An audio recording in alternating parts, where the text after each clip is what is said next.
দিচ্ছি, আমাদেরও কিন্তু কষ্ট হচ্ছে। আমাদের বাবা মারা কেন দিবে না তুমি? না টাকা বেশি দেবো, যদি বেশি দাও সেই ব্যাপারে আমি তোমাদের সাথে আছি। হ্যাঁ বেশি দাও, বেশি দাও যাবে না। 10টা থেকে 12টা পর্যন্ত 2 ঘন্টা স্কুল থাকছে। আরেকটা কথা, আমাদের প্রত্যেকটা আইডি কার্ডের জন্য 100 করে কি 150 করে টাকা নেওয়া হয়েছে। আবার এই সেশন ফির সাথে সেটা কেন যোগ করবে? এটা তো আমরা নিজেরাই দিচ্ছি। আগের প্রিন্সিপাল সাথে কি করছে কলেজে সেটাই কর্তৃপক্ষ জানে না। আগের প্রিন্সিপাল কাজগুলো করছে, এখন বলতে ড্রাইভার আমরা নেব না, আগে দরকার করছে এখন এরা কোনো যুক্তি হলো? কোনো যুক্তি এখন আগে কি করছে? এই সবাই বাইরে যাও। মানে আগে যে আমাদের কত টাকা বাকি ছিল বা আগে কোনো বাকি নাই, একটা স্টুডেন্টও বাকি রাখে নাই। কিন্তু স্যার বলতেছে যে হচ্ছে আমাদের আগের ওইটার সাথে মেকআপ করার জন্য এখন টাকা নেওয়া হচ্ছে। আমাদের স্টুডেন্ট তো কোনো এই টাকার কোনো কলেজেই করা যাবে সমাধান। তুমি চলো কলেজ ফিল্ডে দাঁড়াও। নির্ভর করতে পারো। স্যারের দরকার হলে এই শোনো, এই স্যার কি বলে শোনেন। কলেজ থাকবে, বন্ধ থাকবে, কিন্তু রাস্তা না। আমার কথাটা হলো এটা, কলেজে সমস্যা হলে কলেজ বন্ধ করে দেবে।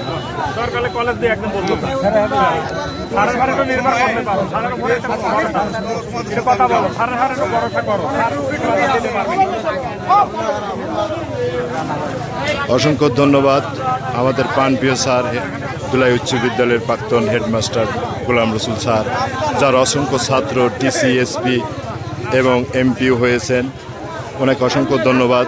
উনি এই মুহূর্তে ছাত্রদেরকে ডেকে নিয়ে কলেজে নিয়ে এই জিনিসটা বিস্তারিত জেনে তাদের একটা সুরক্ষা করবেন, এই জন্য উনি প্রতিশ্রুতি দিচ্ছেন। দরকার হয় প্রয়োজন হলে উনি কলেজ বন্ধ রাখবেন এবং রোডকে ক্লিয়ার করে দেওয়ার জন্য।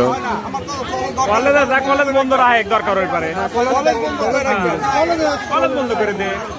স্যার খুব সুন্দর কথা বলছে, ছাত্রদের আসলে স্যারের কথা মেনে নেওয়া উচিত।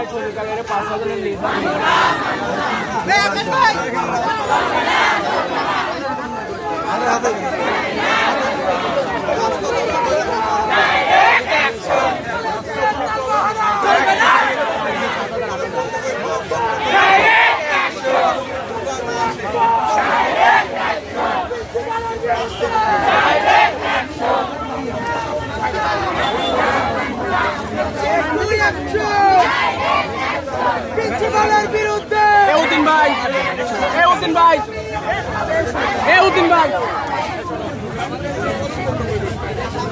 রাস্তা কেন? কলেজে বলা হয়েছিল শুনে নাই।